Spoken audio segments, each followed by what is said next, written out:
Hello friends, this is Raj K. Bansal from Ludhiana, Punjab. Friends recently मैंने Delhi embassy US embassy में B1 B2 passport के लिए interview का जो session है वो अटेंड किया है। तो आज से एक हफ़्ता पहले मैं यूट्यूब के ऊपर वीडियोस वगैरह देख रहा था काफ़ी के इंटरव्यू सेशन जो है वो उसको कैसे अटेंड करना है। अब क्योंकि मैं खुद अटेंड कर चुका हूँ ये सेशन, तो I just wanted to share with you a few insights on this.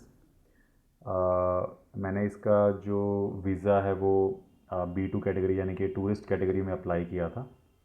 मेरा जो कंप्लीट प्रोसेस में अराउंड 2.5 मंथ्स का टाइम लगा। मतलब फॉर्म DS-160 फिल करने के बाद जो वीज़ा की अपॉइंटमेंट है वो मिलने के लिए मुझे 2.5 से 3 महीने का टाइम लगा। जो मेरा फिंगरप्रिंट्स वगैरह थे, बायोमेट्रिक्स जो हैं वो 7 नवंबर को स्केड्यूल हुए थे, और जो इंटरव्यू था वो 21 नवंबर 2025 को स्केड्यूल हुआ था। तो इस पर्टिकुलर वीडियो में मैं आपको कुछ ऐसी डिटेल्स देना चाहता हूँ कि जो मैंने खुद ट्राई करी, या मैंने खुद जिस तरीके से प्रैक्टिस करी इंटरव्यू सेशन की, और मेरा इंटरव्यू कैसा रहा, क्या मैंने वहाँ पे जो अटायर था वो क्या पहना, और how was my overall experience, क्या इंटरव्यू में गलती हुई और उसका क्या रिज़ल्ट हुआ।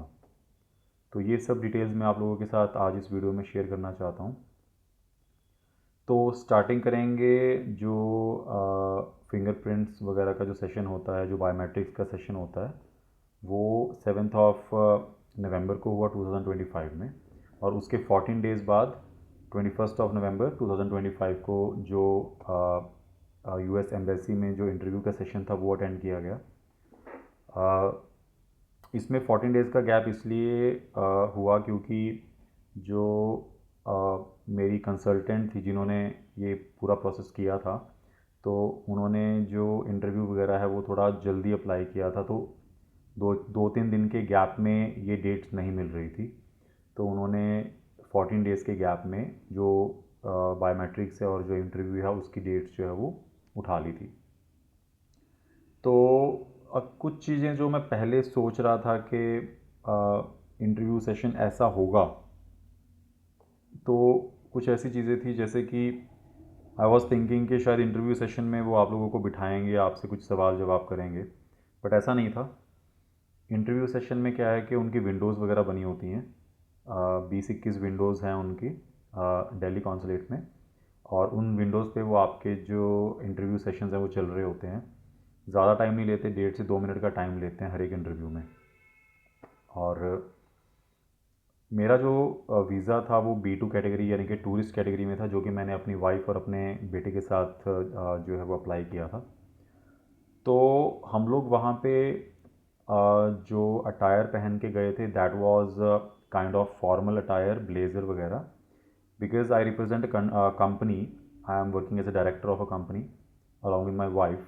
तो हम लोगों ने अपनी जो अटायर थे वो उसी अकॉर्डिंगली रखे। कहते हैं लोग कि अटायर का कुछ खास डिफरेंस नहीं आता, वो आपका अटायर नहीं देखते हैं। बट हाँ, हमें हमें ये ज़रूर फील हुआ कि when we are wearing a professional attire, तो आपका जो सेल्फ़ कॉन्फिडेंस है वो काफ़ी बूस्ट हो जाता है, तो आप किसी भी क्वेश्चन का जो रिप्लाई है वो उतने ही अच्छे तरीके से कर पाते हो। तो ये चीज़ हमने फील करी। Without tie I was wearing a shirt, a trouser and a blazer, right. तो वहाँ पे हमारी जब टर्न आती है तो जो ऑफिसर थे उनको हमने ग्रीट किया अलॉन्ग विद अवर सन। उन्होंने भी ऑफिसर को ग्रीट किया, and the officer replied with a good morning to our son also with a smile on his face. After that he started asking the questions. First question उनका था कि what is where are you going. तो मैंने बताया कि we are visiting this state of the US, where will be covering these 2 cities. Then he asked me, "Do you have anyone that you know in that particular state?" I said, "No, we don't know anyone in that state or in the US." After that, officer asked me, "So what do you do? आप क्या काम करते हैं?" I told him that I am working as a director of this company ABCD, and then he asked कि ABCD क्या करती है. Then I explained him that it's a company which is into XYZ type of services. We provide services to clients जो कि इस particular product category में आते हैं या इस पर्टिकुलर बिजनेस में आते हैं, वो हमारी सर्विसेज लेते हैं. तो that I explain to him in like 20-25 seconds. Then he asked me what is your annual salary. तो मैंने उनको वो भी बताई. I told him that my annual salary is ABC. I have my documents also if you would like to take a look. तो officer ने then कहा कि no it's okay. Then he asked me whether you have visited, I mean, do you have any international travel experience? आपने कभी internationally आपने travel किया है या नहीं किया? To that I replied that yes, me and my wife had traveled to these particular countries in the past, but all the international travel was before the birth of our son. तो ये मैंने उन्हें ये चीज़ बहुत clearly बताई, क्योंकि मेरा जो सन है 5 इयर्स का, उसके बर्थ के बाद हमने इंटरनेशनली ट्रैवल नहीं किया, राइट. और अभी हमने अपने सन का जो पासपोर्ट है वो रिन्यू करवाया है, पासपोर्ट न्यू फ्रेश इशू करवाया है. और हमने अपने दोनों के जो पासपोर्ट्स थे, मेरे और मेरी वाइफ के पासपोर्ट्स, वो भी हमने न्यू ही अभी बनवाए हैं, री इशू करवाए हैं. तो उन तीनों पासपोर्ट्स में कोई भी वीज़ा स्टैम्प्ड नहीं था.